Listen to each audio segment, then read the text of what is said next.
Yeah. Another episode for Back at it again. Yup.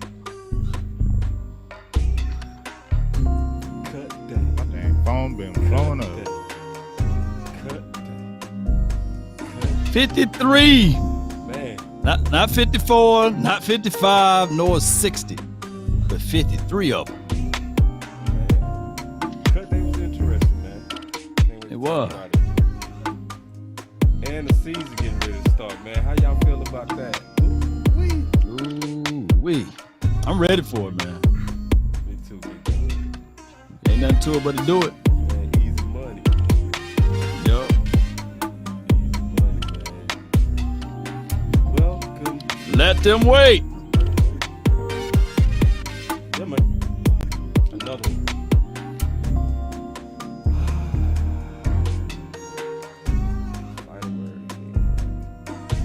Final word.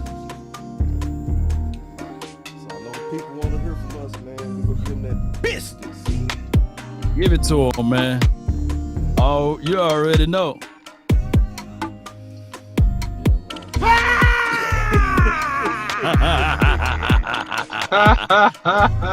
Cool. That joke said cool.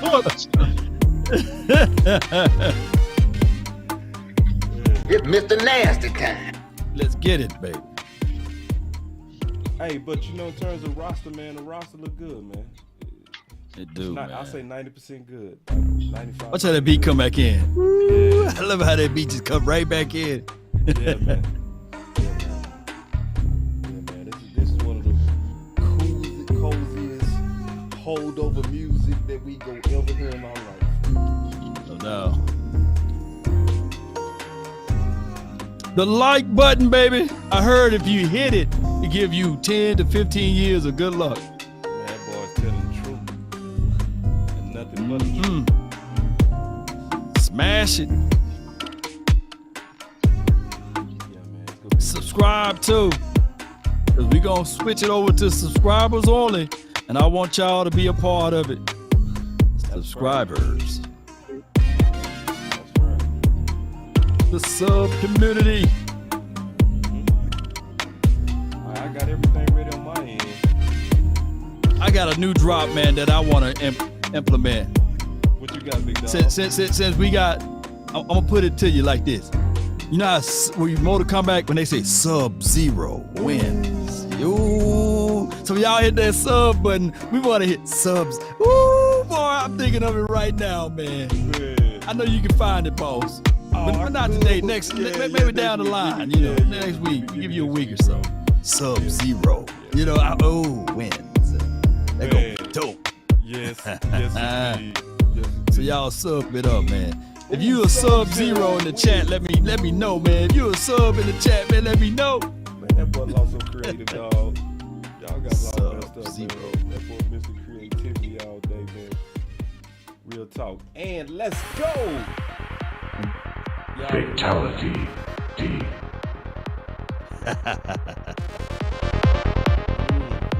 Run it up. Yeah. Lately I just wanna run it up. Kinda check or something. I've been really in the field, let up. Yeah. I've been really in the field, let her rush, I let her feel. Lately I just wanna run it up. Come on. Don't need no deals, I make the deal. Have to take it to a meal. Lately I just wanna run it up. Yeah. Kinda check or something. Lately I just wanna run it up. Run it, baby. Lately I just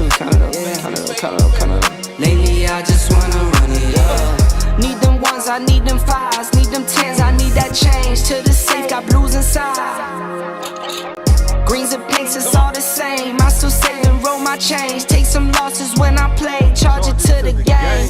I'm with L, yeah, I'm with T Black, I'm with Revan now. I'm with Bay, yeah, I'm with J, yeah, I'm with Chuck and now. Still the same, not switching sides, now it's about loyalty. You switch sides off for the bag, and that's worth more to me. I mix Nike with designer, I experiment. You just rock what's on the shelf, and I'm not feeling it.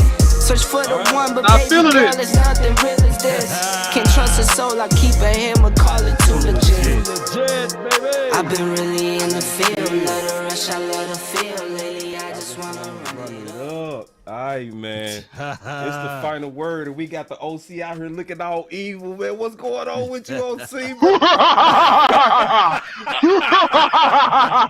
Oh my Lord. Oh my say. All right, so I don't even know where to start, man. So let me see where we gonna start today. Let's see. Let's start with this.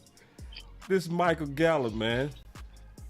What's y'all thoughts on this, man? Because you know, to me, I'm gonna be all the way honest with you. Let's start with you, Big. What's your thoughts on it, big dog? This Michael Gallup.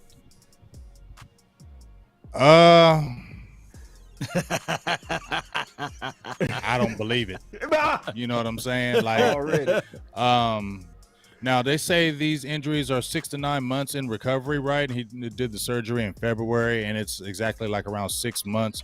I think we saw Adrian Peterson do the all-worldly thing. I think he came back in 8 months, I believe. What it was like around there, 8-9 months, and he came back crazy. But Adrian Peterson is a different type player. I think I'm gonna just say this: from the past history of me watching Michael Gallup, he's not a fast healer from what I've seen with his other injuries. So, okay. But that just kind of throws me off that they're saying that, okay, he's going to be ready, because when you've seen him with his hamstring injury or when you've seen him have a little ankle injury, it's not like a week or two. It's like 3-4 weeks. You're like, Michael Gallup's still out? So it's just hard for me to believe with him, those prior injuries, and it takes a long time to heal, that he's going to be ready this quickly. But hey, we'll see. Well, with that being said, that's a good point.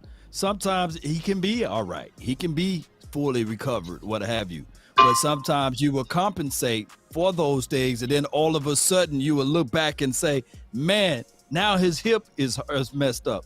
Oh, we had something like that with Blake Jarwin. You guys remember? They kind of rushed him back. We were seeing Blake Jarwin out there on the field. We were like, hey, Tristan Hill had the same type of injury, and he's not rushed out there. So why are they pressing the need to get Blake Jarwin out there? And people, Cowboy Nation, will turn on you so quick. They will flip it around, and now all of a sudden Blake Jarwin is trash. Blake Jarwin can't do this and can't do that. I don't want that to happen for my guy Michael Gallup. I really want them to slowly push him into the mix, not fastly or hastily pushing him out there, because there could be a situation and scenario that he hurt something else trying to overcompensate for his leg injury. See what you got on that, big dog. Yeah, man, all great points by you guys. Oh God. I'm gonna do that every time, man, before I get into my point. But listen, I got 3 things on there. Really great points by all you guys, man.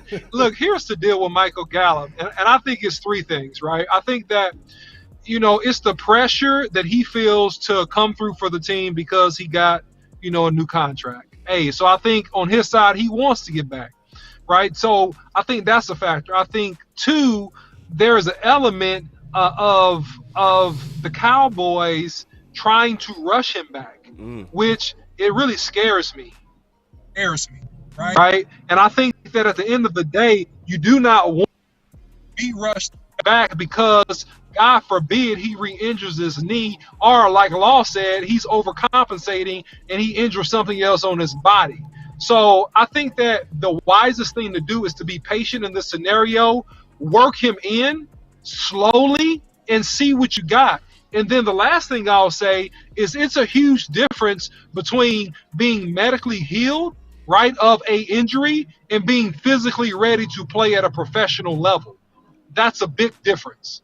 And so he may be physically, technically okay, but that doesn't mean that his body is ready to perform in the National Football League. So I think it's too soon. Yeah.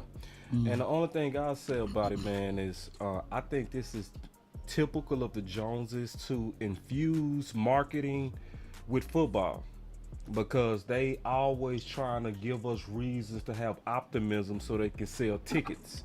So Michael Gallup said himself when they tried to ask him, "Are you gonna be ready for week 1?" He was like, "No." And then you remember that law? And then on top of that, let's just remember what he looked like when they showed him. When they actually showed him run that out route, it was gimpy at best. Yeah, so eyes don't lie, man. The eye in the sky don't lie. And the eye actually showed he not gonna be ready. And to the OC's point, I would hate for them to rush him, but I wouldn't be surprised if they was. Straight up. Yeah. So Straight up. But obviously people want to get into this cut day. So we can go offense. And this is from Blocking in the Bars. Shout out from Blocking in the Bars. Or we can go defense. You know, so Hey, can I super intercede right quick and say this right quick? If Alex Leatherwood was a defensive player, I would feel comfortable of us scooping him up, first round talent, and you have the likes of Dan Quinn and what he do with his weapons and his master skills over there. But far as Alex Leatherwood being an offensive guy, we can barely handle with what we got. I don't trust Joe Philbin. I don't really consider him as a guy that can put pieces together. And I don't think that he can recoup Alex Leatherwood's, what have you, pedigree or first round or first grade talent for this team. Those are my thoughts. And panel, what are yours? I'm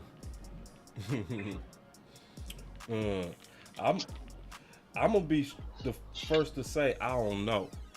I gotta do film work on him. I haven't done it yet. No. You know, I did like him coming out, and reports have been that he was misused, that it could be a political thing as well. That's what I've been hearing in terms of the rumor things. So I would kick his tires. I do believe Cup of coffee, yeah. No doubt. Because I do believe in restorations of former first. I do. And Dallas does well at that. They do really good at that. They restore people to former greatness, to me, almost better than any team. What happened with Quinn, right? We saw it happen with Quinn. We saw it happen with Cobb. Let's keep it real. We saw it happen with Amari Cooper. Because everybody like to give, they like to say he made Dak. No, Dak made him. Did anybody go look at the numbers with Amari before he got to Dallas? So, and we finna likely see the same thing with Fowler. So it's a whole lot of reasons I feel real good about it in terms of his pedigree. But I would have to do my due diligence in terms of film research to make sure that I'm gonna have good analysis on him. But based on our history, Law, I would do it just on our history alone. On that strength of it. Yeah, I was looking at it. Now you collectively saying it. I was looking at it from a micro or a macro. Is it macro or micro? Y'all help me out. Macro the big picture. Micro is like when you drill down at it. Yeah, so it's micro when I look at it from just the offensive line standpoint. But other than that, man, shoot, hey, bring them in for a cup of coffee. What happened here is that the Raiders they try to put them on right side, right? Yeah. And from what I can tell you from college tape, Roll Tide, he played left. So it's a different world. Maybe the OC can break that down going from right to left, right? Can you break that down? Yes, sir.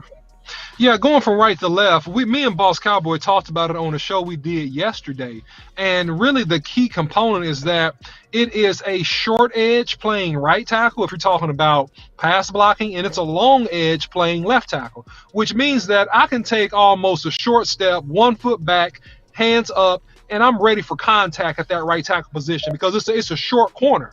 When I'm playing left tackle, I have to operate more in space. I have to slide out at least a couple kicks and be comfortable operating in a 3 to 5 yard radius. And so my timing, my feet, my angles, all that stuff are adjusted. It's a little bit different. Now, speaking of Alex Leatherwood, because I actually have done some work on him, so I'm ready for this. Okay. Good. So Alex Leatherwood, man, Alex Leatherwood, Yeah, Alex Leatherwood is a big, strong guy. Alex Leatherwood actually has a lot of potential. Alex Leatherwood is a guy that has technical deficiencies because at times he's slow out of his stance and he misplaces his hands and he gets his feet too close together and loses balance. So I think he's still a first round talent type of guy. I think that he needs work. He needs to be coached up.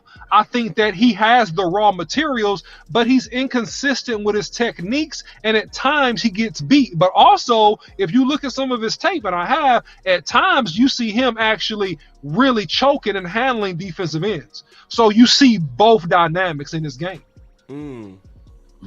Message. Yeah, that's good. So you will put him basically at left tackle, and you will keep my guy Tyler Smith at left guard, and then you're working on from there, right?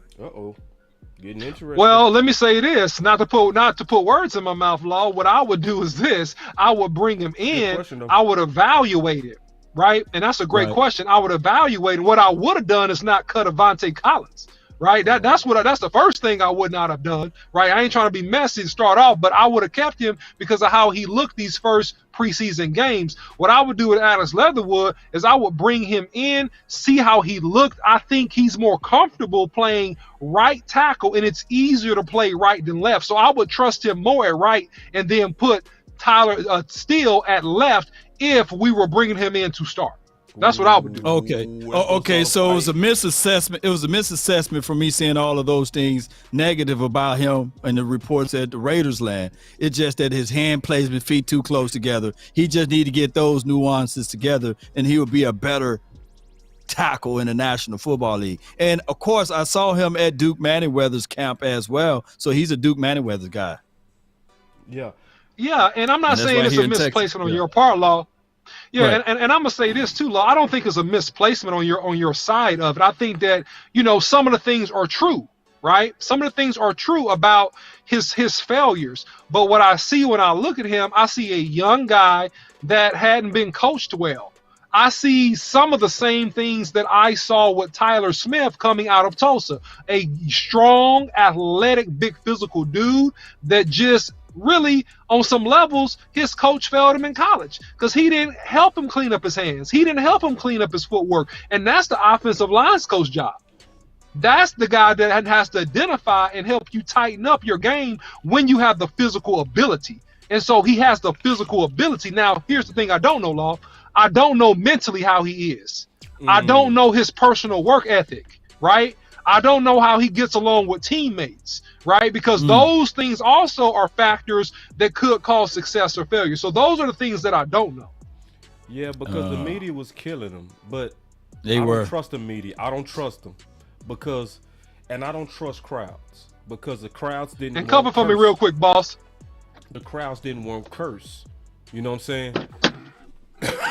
You know what I'm saying? So it's like, I'm very careful to go with what the crowd is saying. Now, hey, put the dog up when Big Game James talk, because I already know what he's about to say. But go ahead, boss. Is he already showing it, dog? Already. Go ahead, put the dog up. Go ahead, Big Game. What he gonna say? Oh, hey, no, go ahead, Big Game. That dog is me now too. I ain't gonna lie. I'm with you, Big. That dog is me and you now, dog. I feel you. What's up, Big? What you got? I mean, I'm not tripping off the Alex Leatherwood thing, like left tackle. I mean, they put him at right tackle. This is what I'm gonna say. I'm not an offensive lineman, so I could just be totally wrong, but I'm still gonna voice my opinion about it. Amen. I don't want Terrence Steele moving to the left side. I think he's a right tackle. Duke Manyweather said he's a right tackle. He has been more effective on the right side. Let him grow on that right side, and that's the biggest thing that I want to see more than anything else. Let him grow on the right side. You got a live mic. Yeah, live mic. I turned him off. Yeah. Okay, good. Here we go. That was like, what's going on? That was ventriloquist, man. Right. I was like, that was dope. I'm saying two things. OC up there whooping kids, cooking food. Right. Never got his whole light on. You feel me? God, dog, but you know what I'm saying? I just don't want. I don't want Terrence Steele. I don't want Terrence Steele moving to the left. I know, boss, you mentioned him going to the left. OC just mentioned him going left. No, I want Terrence Steele stay on the right. That's where he beat out Leo Collins. That's where he was really good at, and let him grow and let him be that. And especially when he got some good work at camp. You know what I mean? Let him grow in that and let him be great at that. It's tired of this team flip-flopping these guys left and right. 1 minute he a left tackle, next minute right tackle, next minute he right tackle, then he's a left guard. Then left guard. Then, man, come on, man. Let these guys figure it out at one position and be great. Y'all got Tyler Smith. I see what y'all was trying to do with the guard tackle thing. I ain't tripping because we knew eventually he was going to go at tackle. We understand that. So I ain't saying don't kick tires with Alex Leatherwood. But if you're going to do that, I still feel like you need to just go ahead and put Tyler Smith at this left tackle. I know he didn't get no daggone reps. He's coming off that ankle injury. I'm nervous about it, but I feel like they're going to do it anyway. You know what I'm saying? Because they hard-headed. They're going to just try to prove that we was right at him at left tackle. Look at him. You're right. See, we was right. I told you we was right at him left tackle. He's going to be great. So, it is what it is, boss. No, you're right. And it's mainly now I'm even more, committed to him playing the left tackle position. I'm talking about Steele. Mainly because of what you said about Jerry Jones on this tweet right here. And you already mentioned it, but I'm going to kind of echo it a little bit. And then, we can all kind of debate this out. So, like what you posted, bro, was so 100. So you're going to start rookie Tyler Smith out at left tackle with no reps and a high ankle sprain, and we know those things take forever, and the risk of injury is greater if not fully healed. Roger that 80-year-old GM, you know what I'm saying? And that's and I didn't even know it was a high ankle sprain until I saw your tweet. And I was like, he slipped out and said it today. He said it was mile high. And because they was downplaying it because you remember how they were in the media, boss and law, how they were like, it's just a little ankle injury. He'll be okay. It's nothing serious. But first of all, when we looked at that play where that was the possible injury, you knew damn well when you first looked at that, like, he going to be out for a little bit just by the way he fell on that ankle.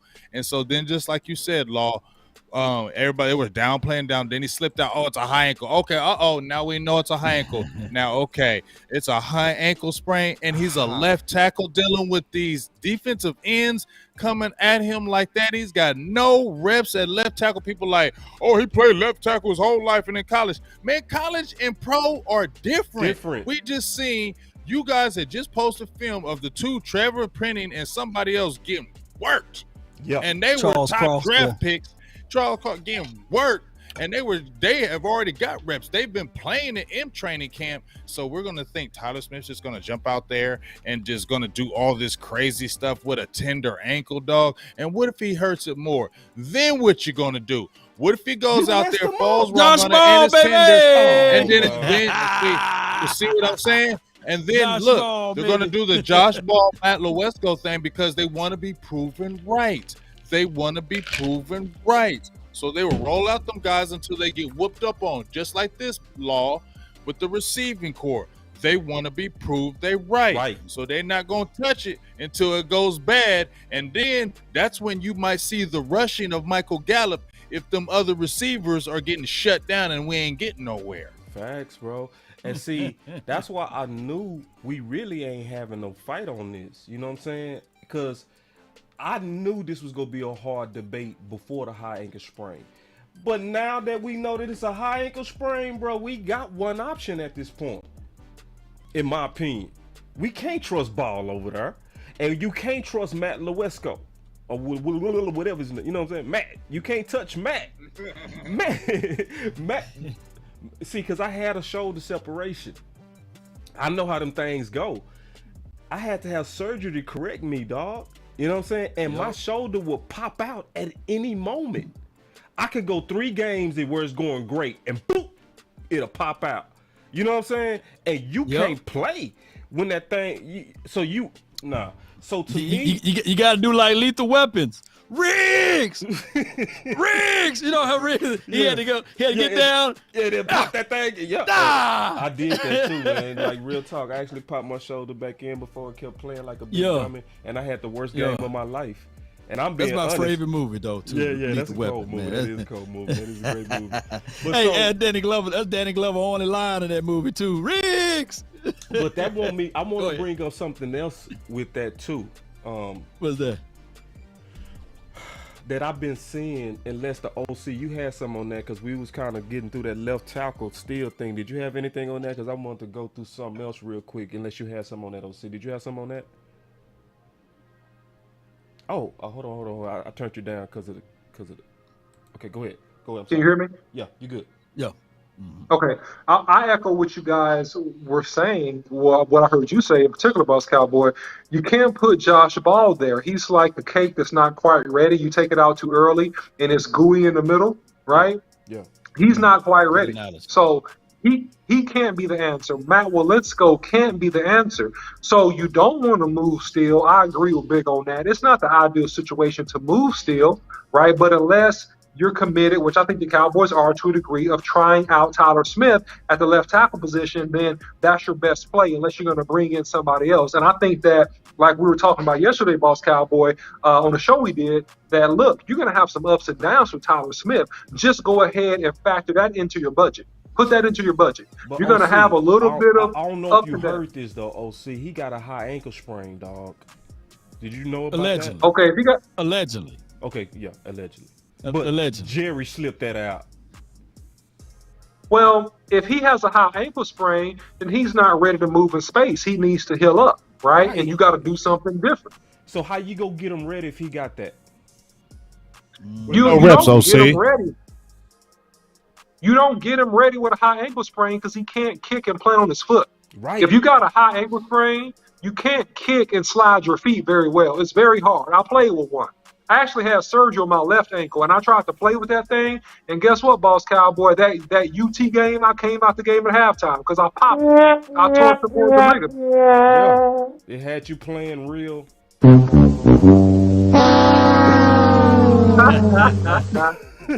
wasn't playing boo-boo though, Boss. They wasn't boo-boo, that's a hater move, but you wasn't yourself, bro. Come on, man. I know you ain't never boo-boo, but I'm just saying you wasn't yourself. You know what I'm saying? I know how you played left tackle. And you was going up. I remember that game, bro. That was a hard game on your ankle. Me and my dad was talking about that game. I remember that game. Well, what I'm saying is this. To your point, Boss Cowboy, you can operate in space well with a high ankle sprain. Right. Especially playing tackle. You can. So he has to heal. And now you got to bring in some other kind of factor or solution to that left tackle position. Which brings me back to, what do you do to secure Dak's blind side? You don't want to move Steele, right? But what do? You're gonna put Ball there. If you put Ball there, you're gonna have to run 11. And 11, that tight end is not leaving. He's double teaming that defensive end with Ball. That's what you got to do if you want to put Ball there. Yeah, that's true. Realistically, that's logically. Politically, what would they do? The Cowboys. Man. I talked about that today, Law. I talked about that today, and I talked about them being reverse cheat. Okay.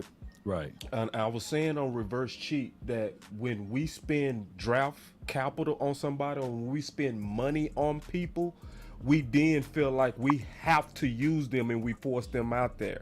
I.e. Ezekiel Elliott versus Pollard last year on that torn PCL. You know what I mean? Where we all know in hindsight, we was all like, what? He had a torn what?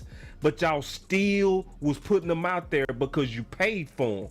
So if we talking about the way the Dallas Cowboys move, and we look like, in my opinion, Law, and you tell me if you think I'm tripping, if I'm looking at recent history, they go still want to put him out there like he's our first rounder, even though football is tough. You got to tape that ankle up and go. I see them doing that. Yeah, but it could be all smoke. It could be that too. It could be a lot of smoke and mirror. Yeah. Week one, they're going to roll out, because also within the confines of a press conference, your guy, your boy, Mike McCarthy, said that Tyler Smith got 60% of the plays or in practice at left tackle. Now, if I'm 60% is higher than 40%, so that's majority. Yeah. And he said that from his recollection from the interview today on 105.3 The Fan, Jerry Wayne said, we're going to play our first round talent. It wasn't no ifs, ands, or buts about it. First round talent is going to get out there. So now I can contextualize everything is going to be Tyler Smith, Connor McGovern, Tyler Biotish, Zach Martin, and Terrence Steele. We all banged on the table, run the ball. Week 1, we going to run the ball. Can you push off on a high ankle sprain, DLC? Yeah, you can push off on it, man. It's just hard on your balance, man. So you got a good initial pop, but when it comes to driving your feet, if that ankle hurt, you ain't gonna drive your feet that well, but you still gonna be strong. Which Tyler Smith is super strong at the point of attack anyway, so he's gonna swallow his guy up on those first 2 steps. But if you talk about going up to the second level and changing direction, stuff like that, that's gonna give him problems right now. Yeah. Well, power run. I hate the plan, and I just want to be straight up about it. I don't want to sugarcoat it. I don't even want to have no hope and optimism that don't make sense to me. And just being real, I'm really trying to be very forceful in my opinion that don't do that to your young tackle. That's just me. Maybe people disagree with me, but I want to yell, don't do this to your young tackle, Dallas, because you paid for him. Don't do it. He is likely trending to be a top guard, so don't mess him up. Don't. Go with the guy who showed that he got the pedigree, Dallas, to handle this tough situation, and that's Steele. Even though it's not perfect, man, Dallas, come on. it is No.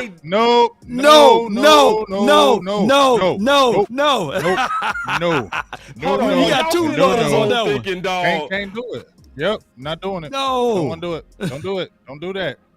Let this man, you keep on wanting to, dog, let him be great at right tackle. Terrence Steele could be a dog right tackle. Let him be great there. Listen, I feel what you're saying.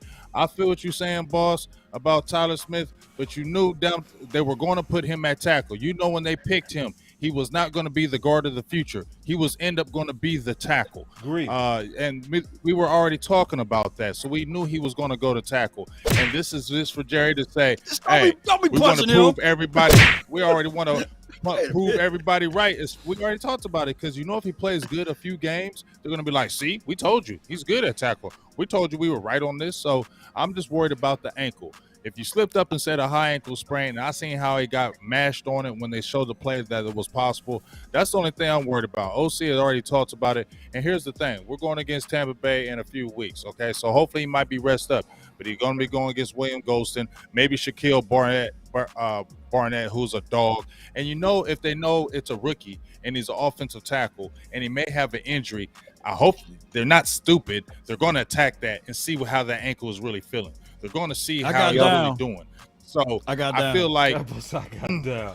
Hey, ain't no jumping me on this one, because see, I know you can. Wait a minute, I'm supposed to go next, but go ahead, boss. Go fight. No, press your case, man. Okay, well, this is what I'm going to say then. Well, go ahead, this is what I'm going to say. 3, 2, 1, drop it. And remember, you're listening to nothing but the best. Let's go.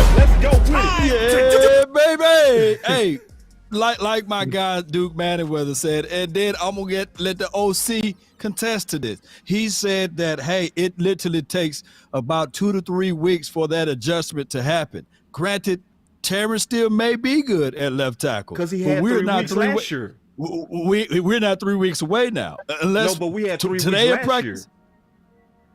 He had 3 weeks last year, but now he's been playing all on the right side. Now you talking about putting Terrence Steele week 1? Because he got reps from last year. I'm not saying it's like riding a bike. Yeah, well, definitely not like riding a bike. He need to be in practice now on the left side. I don't think that week 1 you can all of a sudden say, hey, Terrence, hey, we want to kick you to the left side. That's unfair to him. He only allowed 2 sacks last year, 31 pressures. And what if I told you, like Ripley's, believe it or not, all of that came when he was majority on the left side, playing in that one game where we're playing in multiple games of them playing musical chairs. Don't do that smoked. to Terrence See, got Steele. smoked. listen, man. Don't do smoked. Terrence I Steele love- like got that. smoked. Let the I man love just stay at you. one I side, love man. you, big. But listen, y'all.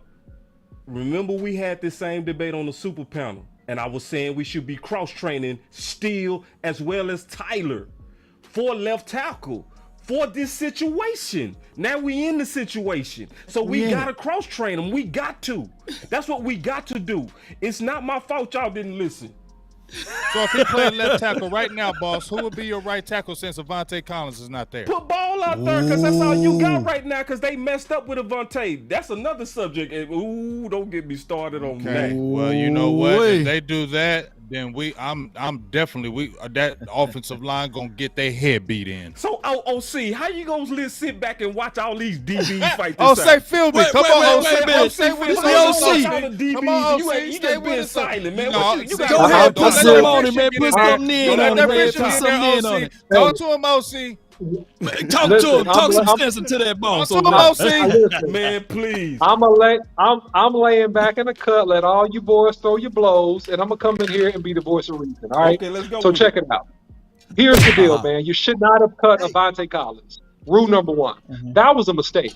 You should not have cut Avante Collins, though, how well he was playing. He was a real, true, viable option in the tackle position, right or left, because he primarily has played on the left-hand side all of his career, especially with the Minnesota Vikings. So that was a bad move, okay? That was a political, just bad move. Number two, if you're going to take the lesser of two evils, which right now you're in a situation, if you're not going to play Tyler at left tackle, which I don't recommend with a high ankle sprain and a guy that has no pro game experience playing the left tackle position. I don't recommend you doing that on a televised game versus a Super Bowl contender like the Tampa Bay Bucks. You're setting him up for failure. You don't want to steal his confidence. You want to give him confidence. You want to put him in situations where he can have success early to build his confidence, okay? Two, I'm almost done. So this is now what you do, okay? Now what you need to do in this situation, which is a situation that's got out of control based upon the decisions you made with your personnel, all right? It's a situation now, all right? A situation. So this is what you need to do. You need to move Terrence Steele's butt right back to left freaking tackle because that's your best bet to protect Dak's blind side. He played well besides that Denver Broncos game. He was more than serviceable besides that Denver Broncos game. That was his first game at left tackle. He did a solid job. Do I like him better at right tackle? Yes. You don't got to argue with me about that. I like him better at right tackle. I'm not saying this is a permanent move. But what I am saying right now, for the here and now, I got downs. move him I to got the left. downs. Well, y'all gonna keep Move fighting. him to left. Now here's the deal. Now what you do to your point, and I, Boss Cowboy, and also to speak to you, Big, is this: you got to take the lesser of two evils. Would you prefer ball at left and steal it right, or would you prefer steal it left and ball it right? I would Steal at prefer left and ball at right. I would prefer steal at left, and I can hide ball a little bit. It's a shorter angle. Dak can see that pressure coming in his face if he gets beat. When ball gets beat, let me just be honest. When ball gets beat, he can see that pressure in his face. He has the opportunity to step up and make a play. Also, you got the front side tight end because that's the strength of the formation that can chip. You can send also a back that way to chip, and you can help the young man out. So that's your best bet. All right. Well, the defense don't rest right here. Let me interject. Objection! I know, but Law, I just want to warn you. You getting ready to be on the wrong side of this. Choose wisely, dog, because I got these buttons over here. But go ahead. Closing argument for me. No, it ain't closing. Closing argument right now. right. This is not the. Is this? Oh, I'm gonna put it on you. Okay. Do you believe that this is the final 53-man roster? Yes or no? No. Great. So with that being said, tomorrow there could be breaking news that Avante is back in the building. I talked to Coach AJ. He's a guy that calls into my show, and he said that sometimes it could be the player. He can see that the player can request go ahead and get cut so they can have an opportunity to be a starter elsewhere, because Avante Collins can literally see that, hey, this team may lean on the younger guys. I need to go where I can be played or get a fair competition or a fair right to be a starter somewhere. That could be a situation there. But with my overall collective reasoning is this right here, Cowboy Nation and everybody that's listening. By tomorrow, there could be some breaking news that the Cowboys bring in a legitimate tackle, left or right, and all of this that we talked about could be for nothing. Oh no, it's still gonna be for something, because that person, it depends. Well, I ain't gonna get into that. It depends on who they go pick up tomorrow. Well, I'm gonna just tell you, bro. You my brother, but I gotta give you this here. Are you ready for it? I'm ready for it. Come on. All right, here we go. Give it to me. And everybody has their opinion what to do. Go get a veteran guy for left tackle. Move Zach Martin from right guard to left tackle. Move Terrence Steele from right tackle to left tackle. But I think you just kick Tyler Smith out there, Cowboys' #1 draft pick, put him at tackle, and you're just going to have to live with some growing pains. You know, did you just have pain right there, Michael? Let's address that. Go ahead. Talk to that. Right after they call this penalty. Right. Ball start. Offense. Number 60. 5-yard penalty. Second down. Your thoughts? Mentality here after having a whole training camp at one position for a rookie to get kicked all the way out to tackle. Man, that's hard. All the work he knows is inside right now. Yeah, I mean, but Zach Martin is a different story. Well, he's all in all. But Tyler Smith played left tackle at Tulsa. He was drafted to be a left tackle. Not necessarily to replace Tyron right away, and he says he's most comfortable there. Yeah. Made 23 starts in college at Tulsa. Looking for Cavante Turpin. Let's go down to the sideline real quick to Kyle. Yeah, guys, I just wanted to kind of add on to the tackle conversation that you guys are having. I mean, Josh Ball, he's had his ups, he's had his downs throughout the course of this game. On the other side, even, I think Avion Collins is another name you need to mention in terms of a potential swing tackle candidate back there behind Josh Ball. Maybe Matt Waletzko, who will see snaps at some point tonight. He's given up his only sack of the preseason tonight on that last offensive drive. But both guys kind of battling it out. But, Babe, I think I agree with you, and that seems to be the leader in the clubhouse. If the season started tomorrow, I think Tyler Smith would just swing on out the left. D. Eskridge with the fair catch. You guys know how difficult that is? How difficult it is to just swing on out the left? Big fella, Big E came in as a tackle. We put him out at tackle. Do y'all remember who Big E is? Yep. Yeah, I do. All right, listen. I threw him out there, and they ate his lunch. I've never seen a grown man look so scared in my life when Jimmy just said, stay out there and figure it out. I mean, you remember, it's a tall task we're talking about. Hey, Larry Allen played guard, you remember, right. And then he kicked out to tackle on third down. Are you telling me Larry we don't have a Larry Allen and Zach Martin, those two different creatures. Yeah, get them off the board. We don't get them off the board. You can't compare anybody to those two. I say you don't see a Larry Allen out there, right? No, they saying the opposite of what you said, my Wait brother. a minute. Jimmy Johnson said, hey, throw his big butt out there, and he's going to have to learn the hard way. Practice. He was Come on. This is the point. That was at practice, and he's saying he got thrown out there at practice. So they was working him up to that. Tyler wouldn't even have that chance because training camp is over. That's what I'm saying. That's the bed we gonna have to let. So week one. So Charles Cross want me to start a left tackle for the Seahawks because they're not playing. Are they playing this Saturday, Sunday? Man, but you don't have the physical reps and that you had in training camp to get you prepared. That time is over. So Charles Cross gonna be the starting left tackle for the Seattle Seahawks after week a one. bunch of reps at training camp to where he got his butt kicked but was able to get coached up, just like Eric Williams. There's no coaching up Tyler. He's gonna be thrown out there, dog. Well, I feel you. But there's nobody that was drafted this year. Bro, there was nobody drafted this year that had a better run blocking grade than Tyler Smith. Yeah, and we talking about running the ball week one. We talking about running the ball week one. You throw that big boy out there, and if he fold up like a wallet, you say, hey, you got week 2 to correct it. But by week 3, damn it, you better be ready because we got to get on the road from here. Let's go. That's my mentality. I'm with you. Trial by fire. That's how I look at it. How y'all feel? How y'all feeling though? I hate it. I do. hate it. I don't like it. I'm not. Zach, That was unbelievable. Zach is Larry Allen. Zach is close. It ain't no. Zach Martin. It ain't no. Zach thinks of himself as a guard. Yeah, no, Larry did too. Then down on the sideline, we've got a 6-time Pro Bowler. It's Nate Newton joining us. Hello, Nate. Hey, how you guys doing up there, man? Is the weather good? Doing great, doing great. We can't wait to get your thoughts on what's going on with this offensive line. What are you thinking?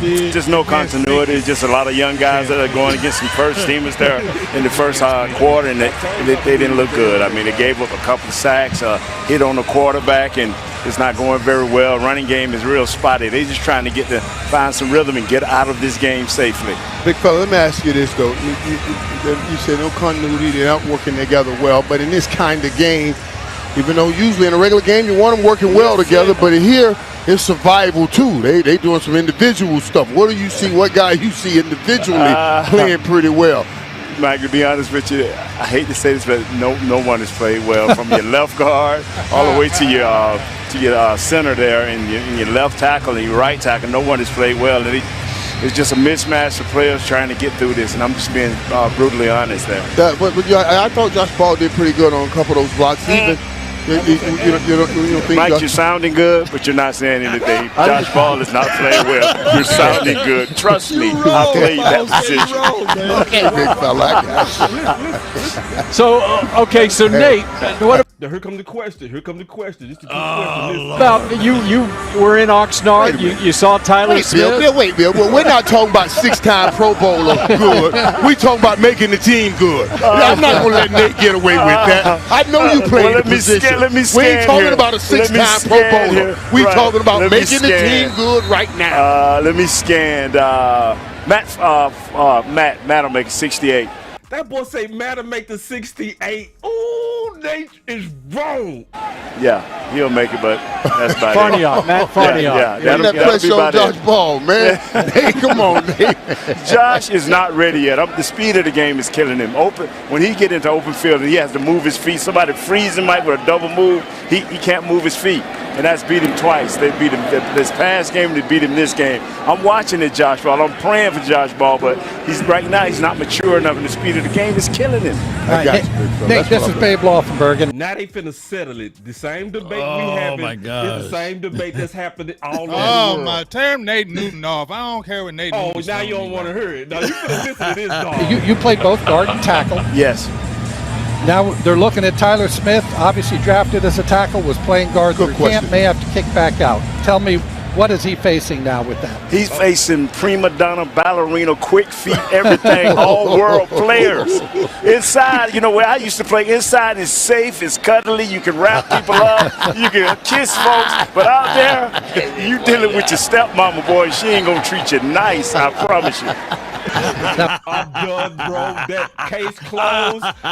The gavel goes to Boss Cowboy and the OC on this debate. We have officially won. Game is over. Thank you. Wait a minute. We gotta let the jury decide, man. Jury. Okay, yeah, let's do it. Jury. Everybody there. Who won the debate? That's what we want to know right In now. In the case of Tyler Smith versus the state of Texas, yes, Boss Cowboy. Yes, left tackle debate. Left tackle. Left tackle debate. Tyler Smith, because I hear a lot of people saying in the chat, just let Tyler Smith start. Why did you draft him in the first round as a tackle if you ain't going to let him start? Why are we being scared to say that? Because that's what I hear a lot of people in the chat saying that right now. So leave Terrence Steele at right tackle. And I don't like about putting Terrence out there. I mean, Tyler, because he got the ankle, but you knew he was going to play tackle anyway. We knew Tyron Smith was going to get hurt. We knew he was going to go out there and tackle. We knew it was going to happen because who was going to be that tackle anyway? Because when we had Kyle Humans on the show, it was me, the best of enemies, with me, Joe Castro, and him. And I asked Kyle Humans, I said, so if Tyron Smith goes down, who's going to be the swing tackle? And I said it's going to be Tyler Smith. They're going to put Connor McGovern in left guard. He said that's what's going to be. We Yes, got one. yes. Y'all got literally one W on my channel. Literally. Wait The a rest has been minute. That's because you got overwhelming. him Move the brainwashed. strike. You got him Move the they strike. right now. You Look, gotta, let They Tyler Smith. brainwashed. So the people Look, that let thought Tyler I Smith tried to deal with his brainwash, stepmama. dog, come yeah, on, they bro. brainwashed, boss. Yeah, they brainwashed. Look out, they brainwashed. Yo. Look. OC got him brainwashed. OC The got Law him. and James, Listen, the Law and James law listen, firm, baby. listen, wait The a Law second. and James Because law firm won, baby. so look, Big, I can argue your argument too, Big. That's how balanced I am, Big. I can argue your argument too, okay? Ooh. And if you go with your Okay. argument, right? Listen, I can argue for both sides. So I'm just telling you what I think, but I can argue for both sides because if you go with your argument, here's the question: how much patience do you have for the growth that Tyler Smith is going to need at that left tackle position? Because he's got no reps. I think he can do it. I think he's going to be great. I think if you want to go for immediate gratification, you're going to put Still over there. But man, if you're committed, which I think the Cowboys might be, I haven't seen this yet, but I think they might be committed to this long-term growth and maturation, you let him stay out there, you let him struggle. And you just support him and help him fight through it. But you scheme and game plan strategically, and you allow him to tee off on that defensive end on first and second downs as much as you possibly can. Why you Because being when nice you to get him, into the OC? third, Why you gonna argue that Thank case? you, OC. That's what I'm talking about, OC. listen. I'm being real. I'm saying you got to be strategic. They not being real. You got to though. be strategic if you're gonna do it. I agree. And I don't know if we're strategic enough to set him up for success. Because if you go to spread offense, right? You go to spread offense with these rookie wide receivers, and then Kellen Moore wants to throw the ball on 7, 8, 9 routes. Listen, no, I'm listen. Anything can happen, Big. Okay, I'm covering all scenarios. Okay. All right.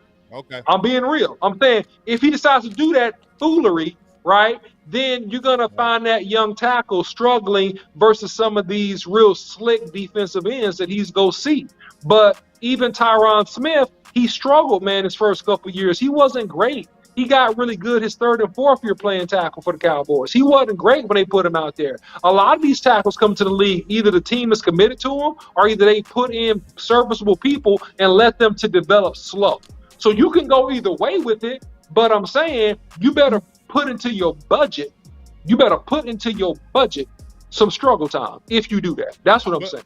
But didn't The Tyron Smith, OC. Hold on, man. There's no emotions, no friends, no loyalty. Straight Case business. closed. The OC won. Straight business. Case Put closed. hashtag straight business in the chat. I got some breaking news over here. ah, According to the jury, they said that they would decide after week 1 Ain't by that the so? head juror. Ain't Dre, that so? Dre the Great said they would deliberate after week 1, so we gotta wait and see. Boy, Law, you I smooth. believe. You I truly smooth believe. in duck I butter. truly believe the big law and James law firm will win this. Will win this settlement. I believe we'll win. Y'all gonna have my man out there we, with a hurt hey, Law, when we see Terrence Steele killing that right tackle, just eating it up, boss gonna be like, man. Dang. Oh no! They was right. They was I'm right. gonna be like happily eating crow dog. Trust me, I would happily eat that crow dog. Don't get me twisted on that. Like I would happily be wrong on this. I want to be wrong on this. What I'm saying is I don't like the progression. Let me ask y'all this though. plan Let me ask for y'all Titan. this. I don't like it. Here's the thing. Let me ask y'all this, and you know this, boss, yourself. Yeah. You too, OC, but especially you, boss, South Dallas. Yep. We South already Dallas. know how Oak you Cliff. rep it. Yep. All day. Now, you know how Tyler Smith is from here, right? DFW. Yeah. He gonna take it serious. And he's all up on it. And he said, "Look, I'm born to do this. I can do this." So this is what I'm saying. He gonna have some, but I feel like he's not gonna be mentally just fall off. We seen guys fall off in the league that'll just be like, "Oh man, we just wrecked his career."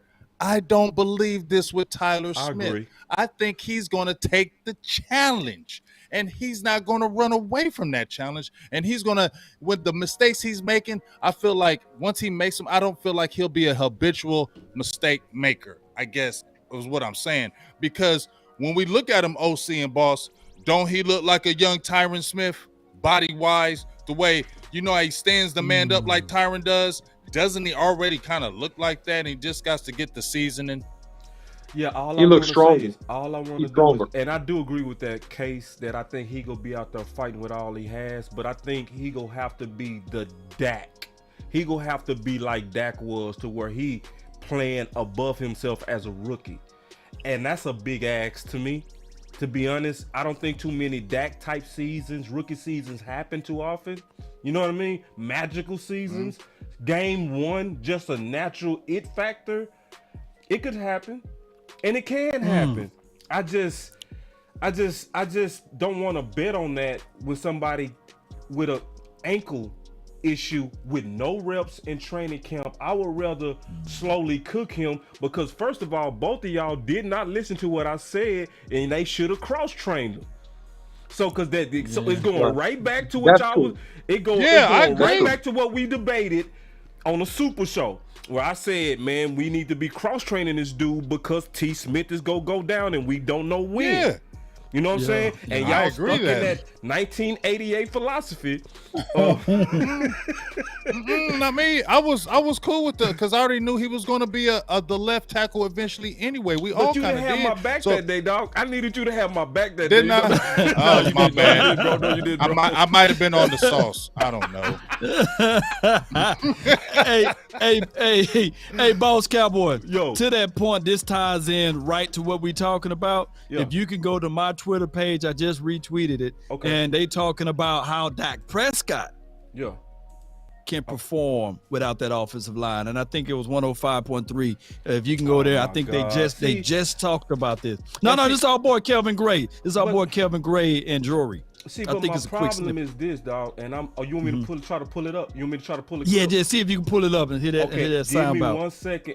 You have to talk a little minute, and I'll pull it. You Yeah, just have to give me a second. yeah, no doubt. So when we were talking about the Cowboys in general, their plan of action to put best things around Dak Prescott. Now, I'm not of the belief that it's a conspiracy theory that they trying to get Dak Prescott killed out there. I'm not that guy, but I can tell you that some of the pieces are very alarming. Getting rid of a Cooper, getting rid of some of the guys that he had rapport with, like Cedric Wilson, Scapegoat. Lyle Collins. Right. Yeah, it seems as if Scapegoat. they said, okay, we Setting pushing them up. everything in the Yes. middle of the field, and I So heard it don't go your right. show, man. The reverse cheap, reverse cheap reverse everything, cheap. and be like, hey, it's because of Dak Prescott. When we can clearly see that this dude, I don't think a quarterback in history, have the hands of cards that's dealt to him right now. What are your thoughts on that big game, James, and the I got OC? the clip.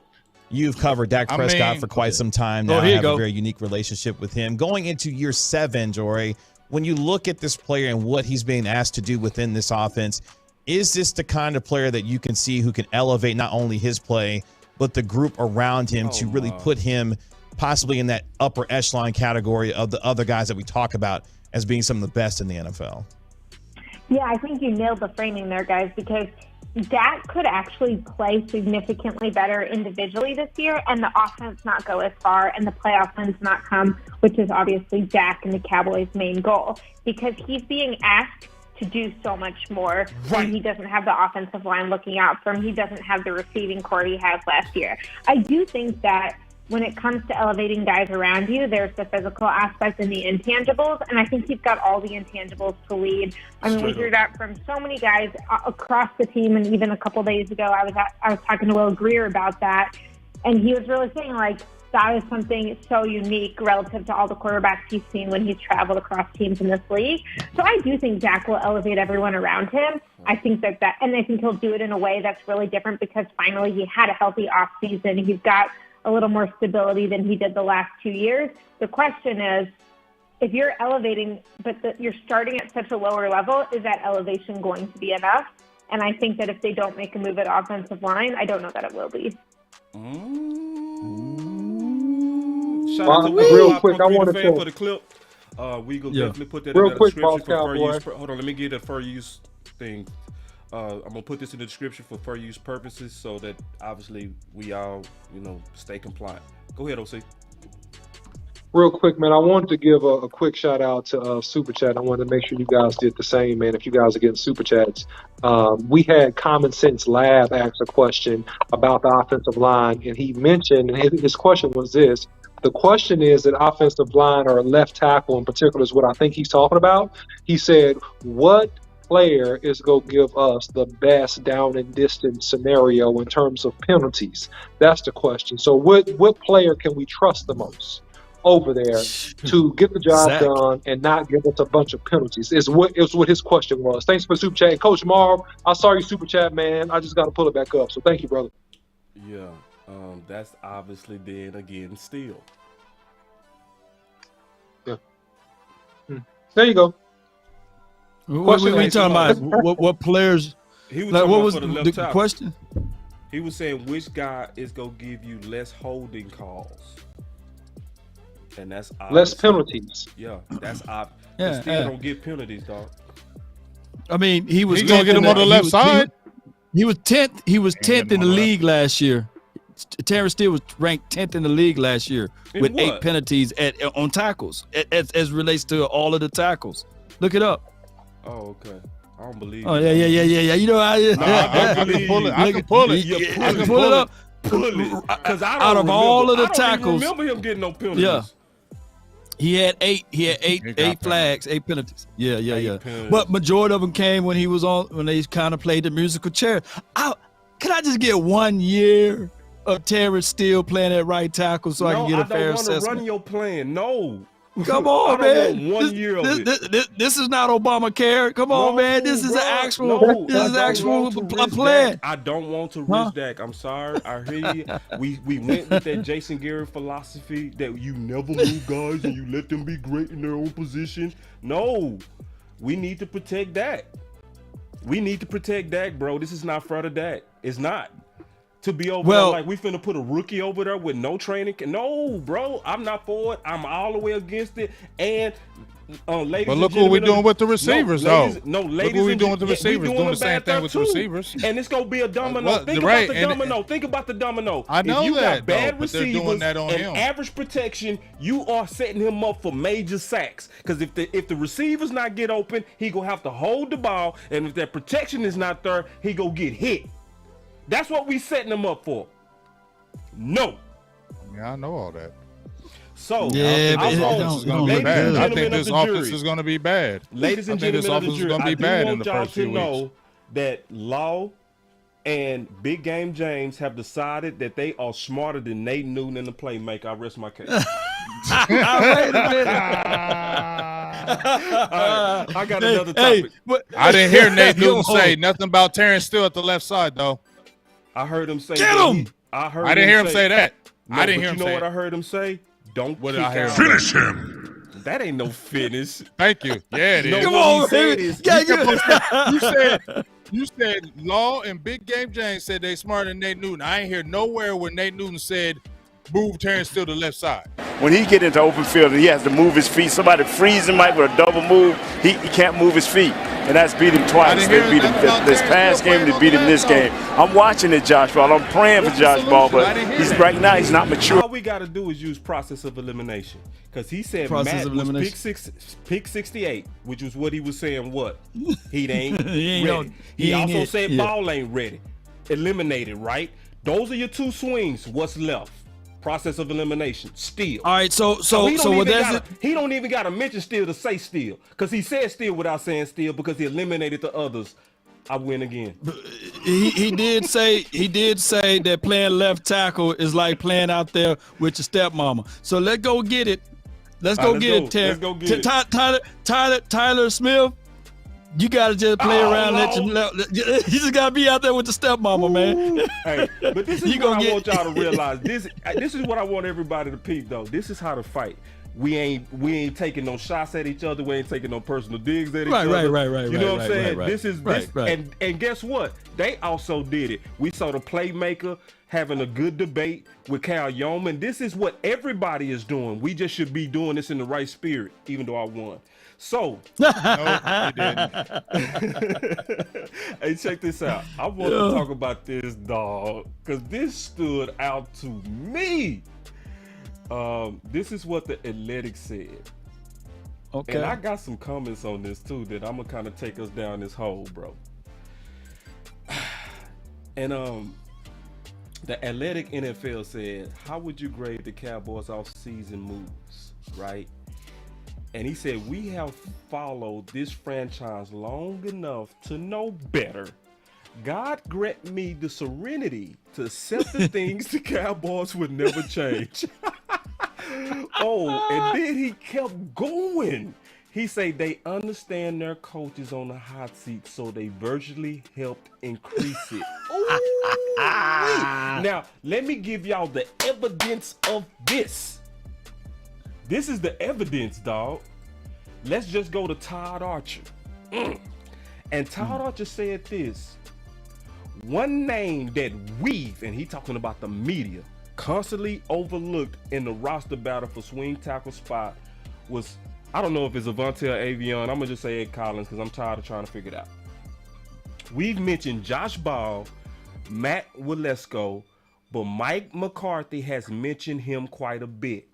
Now, how would you feel if the guy that you've been mentioning got cut for the vision of Stephen Jones wanting to go with those young guys? This is true, bro. You know what I'm saying? That they I see where you're going. You see what I'm saying? Now he been I see where you're going. lobbying for Collins. T. Smith got hurt. Yeah, you going with some of that. Yeah. You like that? I love it. But I'm keeping it real. I like it. You know what I'm saying? Yeah, you reading in between the lines and you pulling out the truth. The truth. The truth. And you already know. Want the truth? You can't handle the truth. So how would you feel? It would change my mind by tomorrow if all of a sudden we hear the news that the Cowboys are bringing back Collins, right? Yeah, and then would you be okay? Will you be able to say, okay, now you don't have to rush things around for week one? You see the talent in Collins. Look, like my guy said, he runs a 4.8 40. Yeah, you know, he's fast for 300.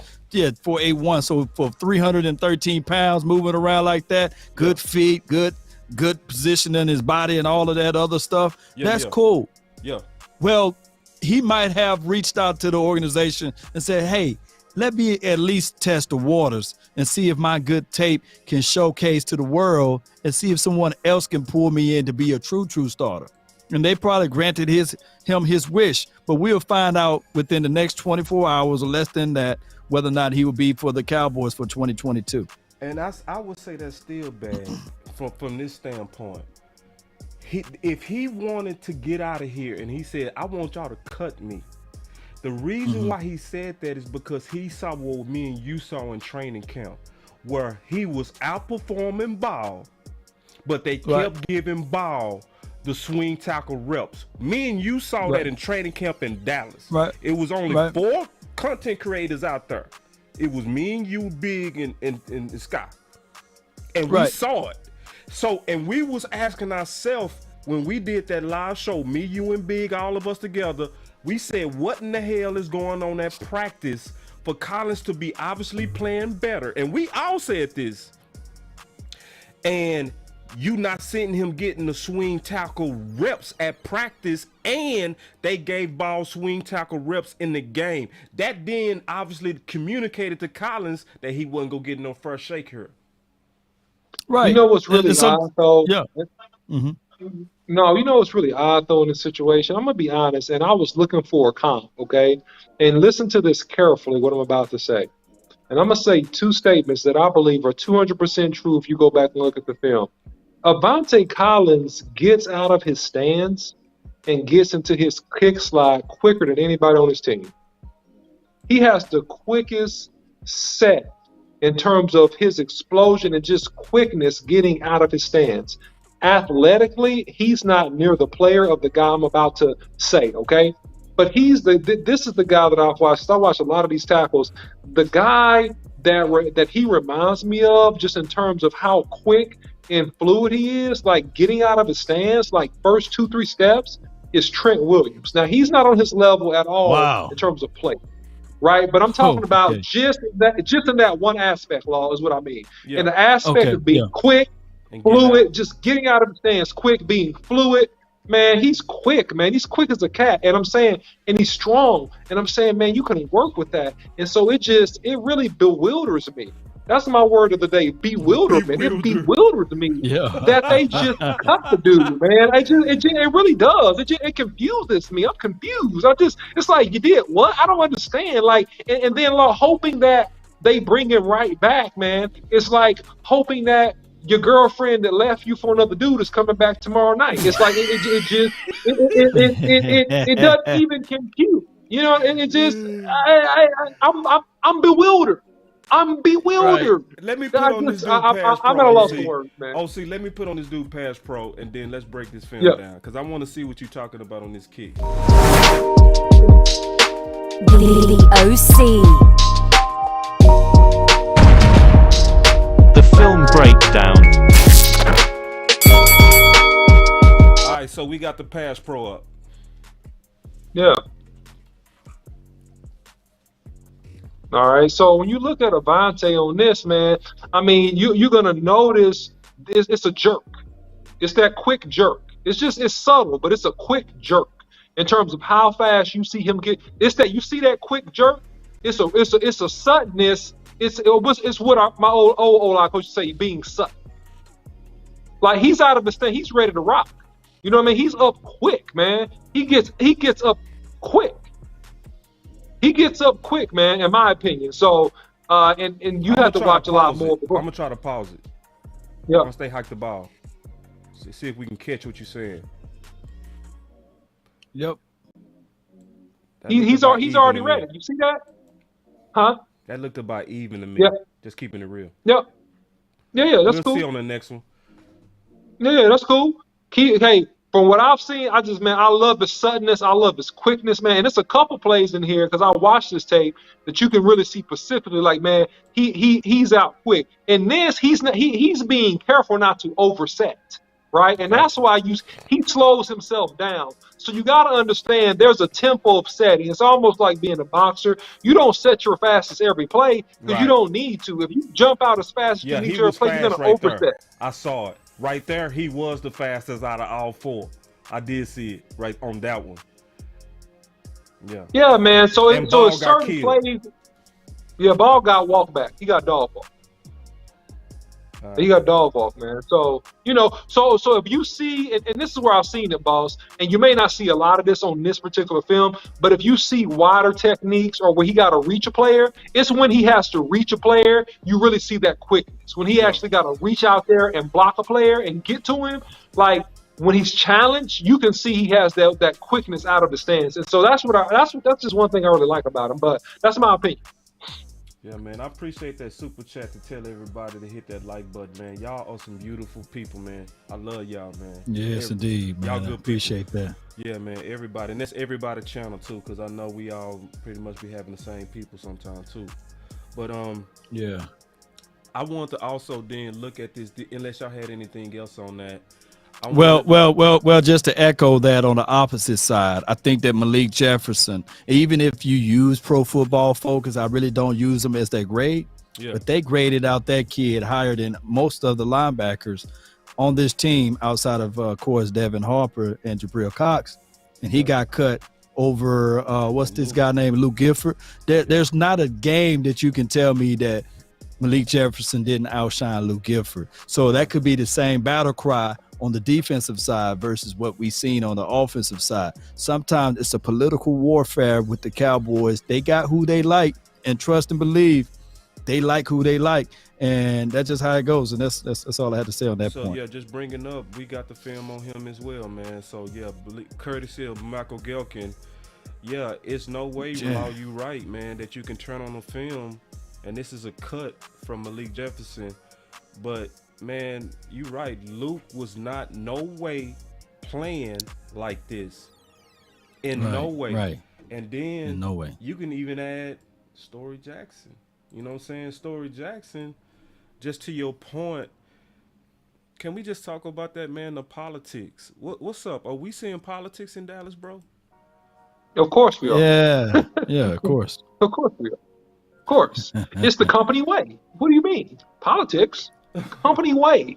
how we do it here. These are our guys. These are our guys, boss. What kind of stuff is Our our guys on people that all sign their name to the ink?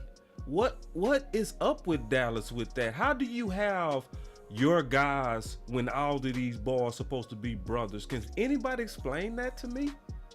Man, I don't even know, man. These are the guys that I feel like fit our culture the best, and that we personally have an affinity for.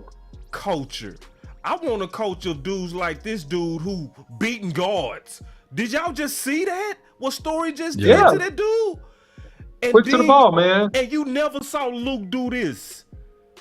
Never. And this, look, I'm gonna say this again because I got Luke apologists. I'm not talking down on Luke, but a spade is a spade. It's just who's better. It's right? just who's better, Come on. dog. Right. And we gotta stop falling in love with players, man. Is what does the film say? What does the film say? And you not blind. You saw him kill that 8 gap with instincts. Those are linebacker instincts that you can't buy, dog. You can't buy that. And he was cheaper than Luke. You can't He's shooting buy gaps, boy. He's shooting gaps, dog. You know what I'm saying? And you can't, man. Look how fast he is. He getting there quick, boy. He's getting there when they hand the ball off. Yeah, man. And so, and same thing. And all right. So let's just, if y'all don't mind, I just want to take a look at the roster, and then let's kind of evaluate it. Hold on. Let me say this one thing before you go into this. Sure. And I ain't pointing at you, Chris Davis. I'm not. I'm definitely not. But if you can show me one game that Luke Gifford did it in the regular season, then I will hush, because you saying that, oh man, that's good and all, but that's preseason. When have you ever seen tape to qualify that Luke Gifford is that dude that sit through or shoot through the A or B gap? I just don't see that. And this is not me talking about Luke Gifford as if he's trash or anything, but this is just naturally from what I've seen out there. The Oxnard, we transfer all the way over here and practice that was down here in Dallas. You saw that when we was there, boss, and it translated out there on the field. And this is another case and situation and scenario. Pro Football Focus, who we don't even like. Hate them.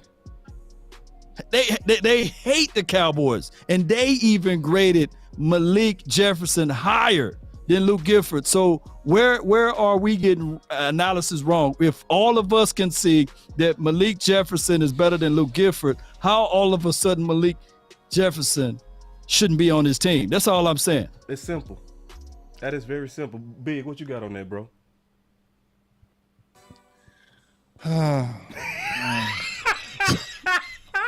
Go. Go. Big is so patient. He's been so patient. Man, I've been patient. Nice, y'all should be proud of me. I hate nice Big. I don't want no. I'm not being nice. Y'all just was sitting back being patient. I like the Big y'all know that was damn talking to well. that media dude. I'm Big just saying, y'all know, y'all ain't give me a chance. I'm just all right, go, bro. I like, who is this? I'm just where my dog at? Let me go find my dog. I'm being respectful. Where is he? You know. Who is this big? I want that big. That big. Where's Mad Big?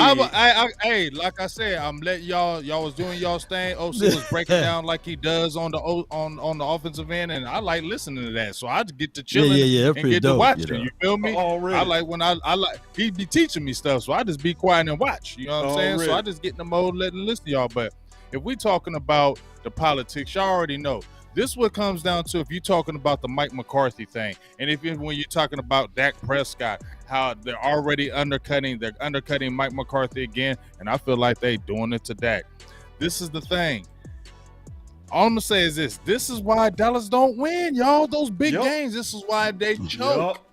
When we have seen the choke gene for 25, 26 years, this is why the front office will never relegate a headstrong coach again like a Jimmy Johnson, because Jerry deep down inside does not want that. Jerry loves praise. If you don't know that by now, Jerry loves to be praised for what he does. And if there's another coach getting that shine over him, which Jimmy Johnson did, and to this day, he doesn't like it. You just heard in that interview when they sat down, Scruggs he was talking about, you played it, boss, on there, and it was talking, and you saw how Jerry was still mad at it. They still talking about Jimmy. They still talking about Jimmy. You don't want to hear that. So he's never going to get a coach to take the limelight from him or his organization again. It's going to be about him controlling everything. And when you do that to your coaches and really don't fully let them be free, you're always going to choke in games. You're never going to get over the hump like you think you are. You'll be competitive. You'll have talent. You'll win games. But them big clutch games, why are they always losing these games? And why is this always happening like this? Because of that right there, and they're doing it again. Favoritism, dog. It's the truth. It's the truth. That's what happens with this team. And it's what happened with Laya last year was Steele. It's what happened when y'all was being reverse cheap and you wasn't giving Pollard the reps. And I mean reverse cheap. You know what I'm saying? You making budget decisions. And that's what we seeing. Collins clearly outplayed both your young tackles. Both the ones, so we need to give these young guys a chance. That's what Steven said. We need to give these young guys a chance. When Collins outplayed them, you and the media act like y'all didn't see it. That's what happened. You know, and that's what happened. And I think it's a couple of cuts I'm not gonna lie. I'm concerned about this one. I want to get y'all thoughts on this, and then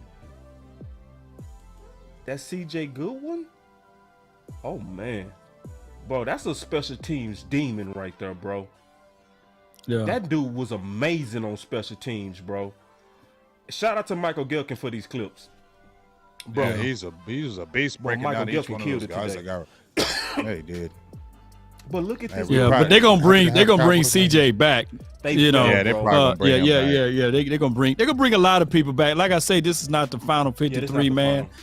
They doing the maneuvering so that they can put people on injury reserve, or because they got to be on an active roster. So they know for sure 30. What how CJ is like 31, 32-year-old guy that only plays special teams, that most teams don't have a roster spot for him. And even if they do come for him, he's gonna look at his wife and kids and say, you know what, get that Kool-Aid off me, because you know what, he's gonna come right on back. You know good and well. You drink Kool-Aid, dog. I ain't buying it, bro. He 31, 32 years of age, man, though. No, see, can I just say this right quick? This is the frustrating thing with me, man. This is just that's why I'm just be chilling now, man. This is just the frustrating thing with me, because when you look at the team, I don't like the receiving core. Is how they did it, and because they could do better. Right. They could do better. They could do better on this offensive line. But this is the thing that just makes me over this, is because they are so hell-bent on trying to prove and show that this is the way. And here's the thing.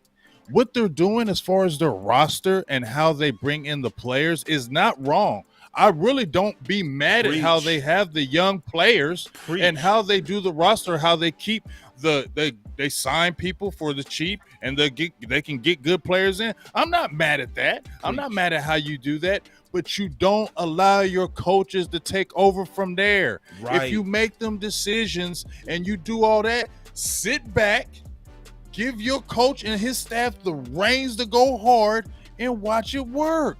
Because if they did it like that, I believe it would work. But they meddle in everything they do because they want to have the credit for everything. They want to say, we did all this. And that is the problem. When we look at this roster, I ain't mad at how that defense looked. I ain't mad at how this roster really looks, except for a few things. I'm like, we young as hell. You ain't spent a lot of money, but you don't let your coaches coach, and you will not get a dominant type coach in here. And if you do get a guy like a Mike McCarthy, you cut him off right at the beginning and let him know we run this, and that's what affects everything, and that's why it trickles down, and that's why you look at the failure from last year, because that top is in it. And I'm tired of people telling me, oh, y'all want to always blame Jerry and Steven. And what about the coaches and the players? Blah, blah, blah. Why can't people believe that when you do that stuff off top, it trickles down and those mistakes start happening a lot in your organization, and those things pop up? That happens in businesses. That happens in life. So how come it can't happen with the Dallas Cowboys every damn year? Hey, I love being a Cowboy. Big Game James. Game changer. Let's have some fun. Let's have a good time, man. Let's kick it. Big is back. Big is back. I don't want no more nice big. Get your nice boy out here, man. I want that big right there. Yeah, Big Game James. But let me say this, though. Get your damn act together. You know what I'm saying?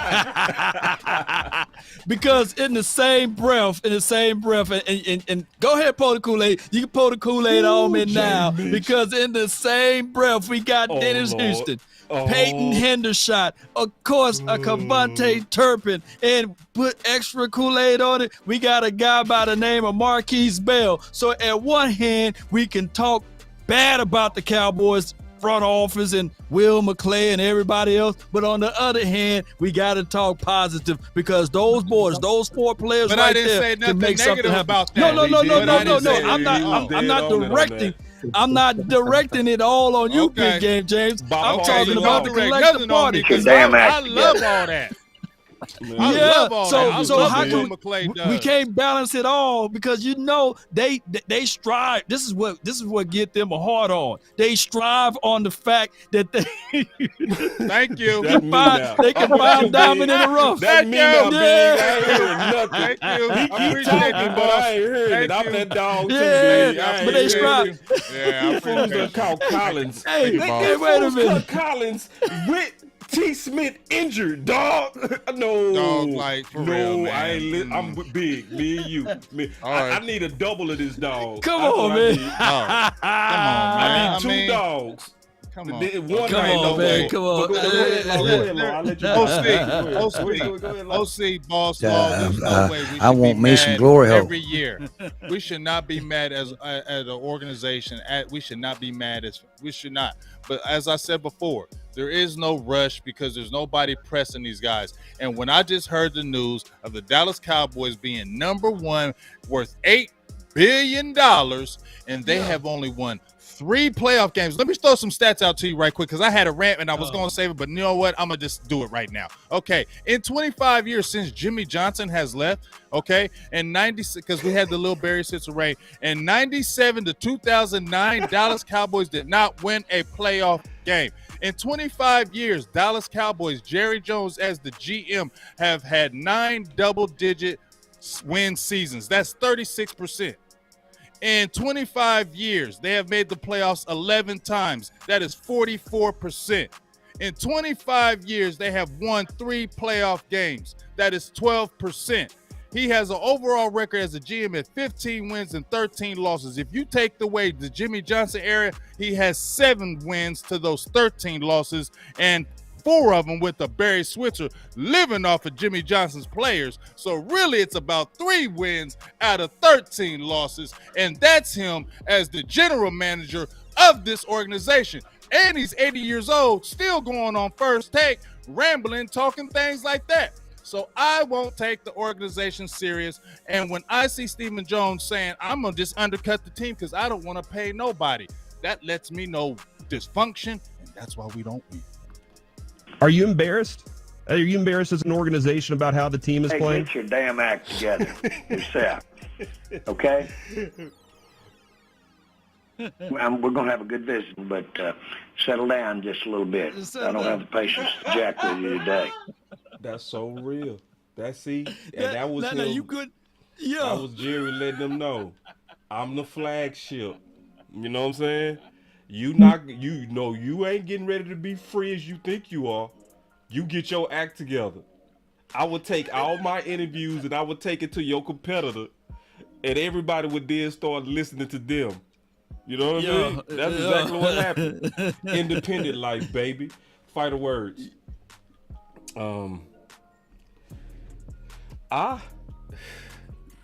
am greatly disappointed. And today, I am. Listen, I'm not gonna fake today. Listen, I'm gonna be real today. I'm not faking.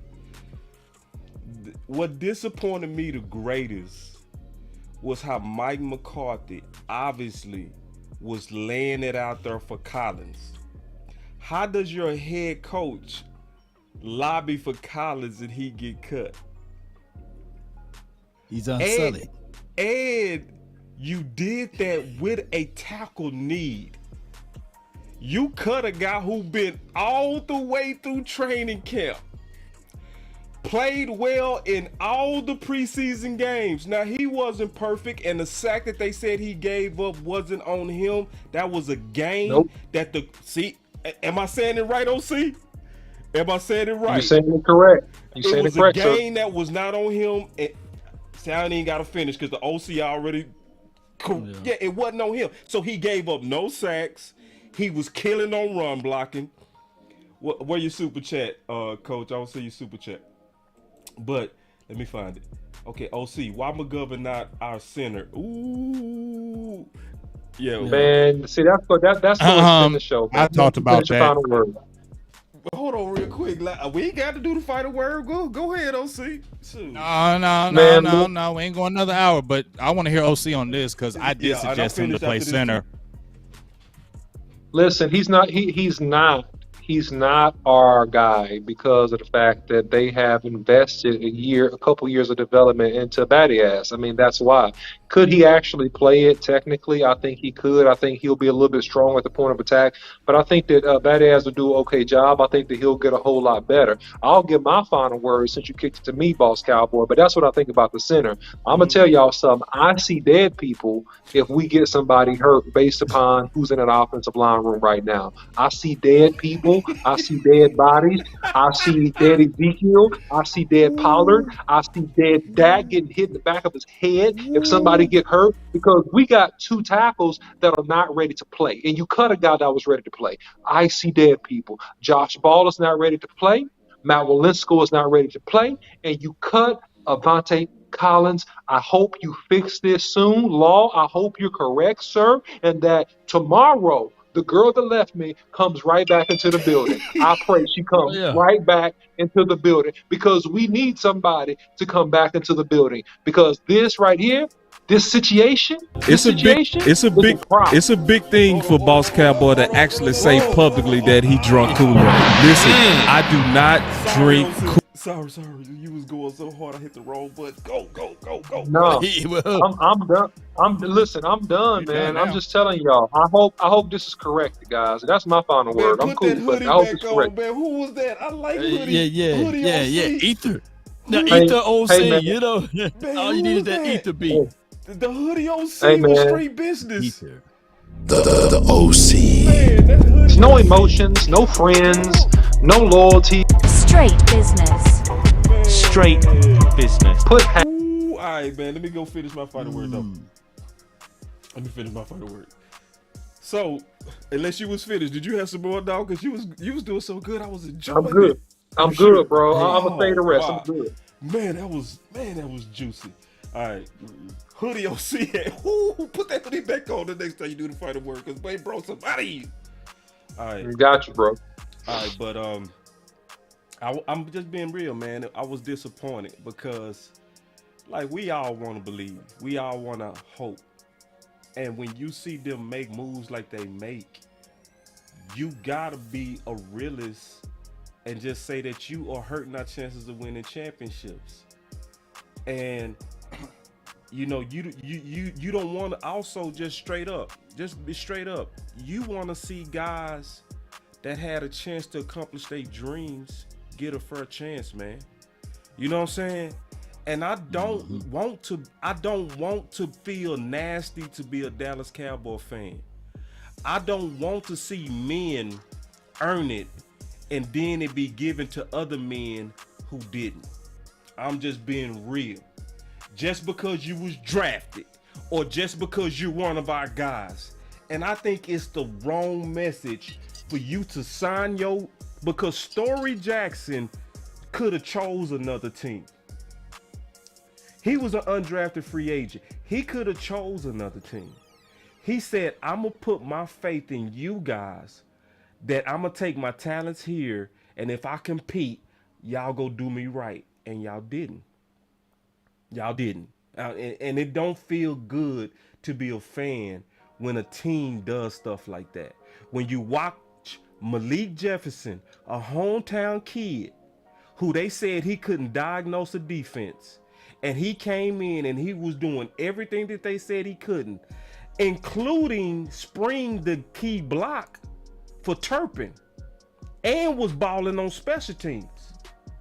And so that's the thing also on my final word. I wanted to take a shower today after these cuts because I didn't feel clean. You know what I mean? I felt dirty because it's like, and then worst of all is how y'all doing Dak, man. How you gonna have T. Smith out but play with tackle? How you gonna play with that? How you gonna play like Dak? We don't need him. What kind of message are you sending to Dak? You showing that it's all about your vision and your way of building. If it's not one of the young guys that you drafted, you can't outplay them. Because what you gonna do is you gonna move the players to the side that played well, and you gonna go with the guys that was drafted, because that's how you wanna say, I won my championship through the draft by leaning on Will McClay. And I'm just sick of it, man, because like Big Game James said, man, we fools if we think that this type of stuff don't catch up to us. We fools if we don't think this type of karma don't come back around. I don't care who you are. God will humble all of us. Ain't no billions can ever save us from doing things that ain't right. You don't have people put their whole life on the line and sign their name to your organization, and then you don't treat them fairly in competition. That's my final word. All right, so we always let Law finish, and I'm gonna let Law do his final word. So, my quick final word is this. Back in the day, I understand people who say, man, Big Game, shut up. You be crying too much whatever. Because, see, I'm not saying you ignorant and uneducated, but when I was this diehard gung-ho, I would say that about people who say anything bad about Dallas. Anybody. Right. Anybody. But guess what? I got in the media, and guess what? I met a lot of people in the organization. Guess what? We talk to a lot of things, and I see a lot of things that maybe y'all don't see. So that's why I have a different view. Okay, and that's just the truth. I've seen a lot more than a lot of people seen out here, and I'm not bragging about that, but I have. So when I see some of those things, it makes me change my way of thinking and not make me always say, let's go Dallas every single year. Let's go. It don't matter. It don't matter what's going on. We're going to rise above it. No, I don't believe that anymore because I see things that happen. We just heard Boss. We just heard Law. We just heard OC. We just heard them mention these things. Now, just look at this roster, and I'm not hating because, like I just told you, the defense is just crazy. But it's just funny how this offense, and you got Sean Payton waiting in the wings. I don't know how that can happen with the money or whatever, but you got a guy like that waiting in the wings. And then when I see the roster that you have set up, listen to what I see. I see a hurt Michael Gallup. I see a hurt James Washington. Then I see Jalen Tolbert, Noah Brown, Simi Fehoko, Dennis Houston. Bro, like that just, and you giving that today. I see Dalton Schultz, and I like Jake Ferguson, Peyton Hendershot, but they are rookies. You're throwing a lot of rookies and young players that we don't know anything about, and you're saying be a miracle worker because you paid them all that money, or you the franchise, make it work. You get what I'm saying? And then you're kind of doing that to your coach. Oh, well, we ain't get you like this guy, but we like this guy because we picked him, and you just gonna have to make it work, huh? And then when it don't work, you know what the organization gonna say? We young, we building. It's okay if we lost. See how they setting it up? Y'all ain't gotta believe me. That's how I feel though. You don't gotta like what I say. I don't care. Okay, I don't care what you don't like what I'm saying, but that's how I feel because I don't like how you're doing the quarterback right now. I don't like how you're doing the head coach, and I feel like you're setting them both up for failure for this year. And then when it goes down, y'all as the organization be like, well, look, we got all these young players. We're trying to build for the future. It's always going to be building for the future. No, we want it now. Right. We want a Super Bowl now. Y'all keep on talking about the future every year. We building. When y'all gonna make it happen? With all that building, Because y'all keep on building and saying it's not the sexy way. Because you said to Stephen Jones, it's not the sexy way, but we believe in it. But y'all been doing it this way, and it's still crashing. So where are we figuring out? Because y'all keep building, and we ain't winning. That's my final word. Well, that was some deep words by Big Game James, the OC and Boss Cowboy, on the collective sum of this team. I don't know what this team will finish at. I don't. But I can tell you that from what we can see, that there are some things that's still different from what we seen 5 years ago or 10 years ago. So I get it. It seems and it appears that Mike McCarthy got his back against the wall. Dak Prescott, he's the only quarterback on this team. Normally they say you got two quarterbacks, you got none. Well, you only got Dak Prescott now. And I truly look at this collective roster that they about to do something. They about to make some type of moves to bring in another quarterback to help out. They about to bring in some type of move to bring in some more guys to help out on this offensive line. But right now, we just can't see it. So it's hard for us to describe it. Now, granted, Big Game James have some valid points. It's been a many of years that we have underachieved. It's Super Bowl or bust, but at this point, can we at least get back to the playoffs? And I really encourage you guys to listen to what Mike McCarthy encouraged Jerry Jones. Remember the playoff. Remember the playoff. They were physical. We weren't. So hopefully, man, the Cowboys get back to physicality. Everything that we describe shows and point toward that this team should run the ball more versus passing, because you don't have a James Washington. You don't have a Michael Gallup. You have a freaking undrafted rookie free agent as a wide receiver that we hoping on. And on top of that, a third-round draft pick wide receiver, Jalen Tolbert, and CeeDee Lamb, who never been a number one wide receiver. So those are a lot of things that we can pump the brakes on and say, man, what is this team doing? But we have to wait and see. That's all my thoughts on it, Cowboy Nation. Let's go. Let's go. Hit it.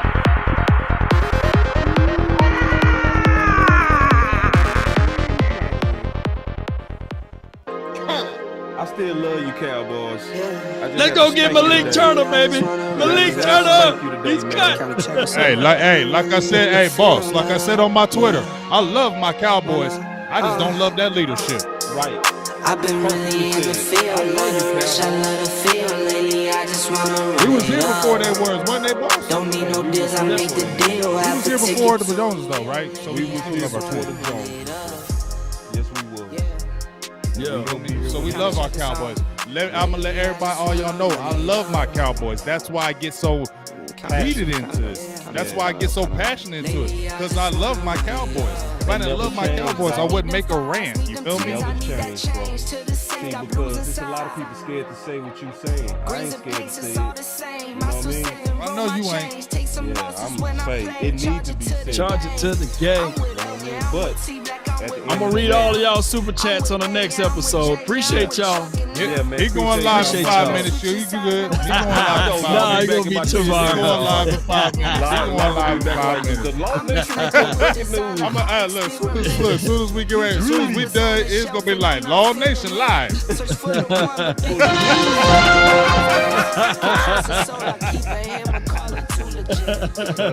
Know it. That man You never already sleeps. know, I baby. respect the grind, baby. I respect the The grind. grind for your mind.